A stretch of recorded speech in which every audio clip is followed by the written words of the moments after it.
Hello everyone! Today, I'm going to show you how I cook chicken to last me about a week. First, I'll spread out the chicken pieces onto a baking sheet. Next, I'll season the chicken pieces with my personal blend of seasoned salt, granulated garlic, granulated onion, and black pepper. Then I'll brown off the chicken pieces in a preheated pot.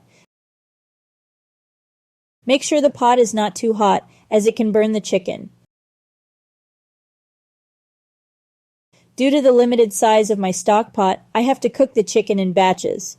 It's perfectly fine to put the browned chicken on the same sheet as the raw chicken, as they will all eventually be cooked through together.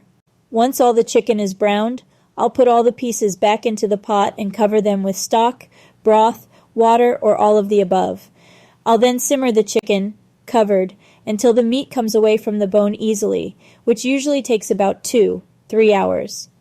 After the chicken is cooked, I'll let it cool down before storing it in the fridge.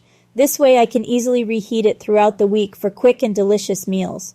To reheat the chicken, I'll simply place it in the oven at 350 degrees Fahrenheit for about 10-15 minutes or until it's heated through.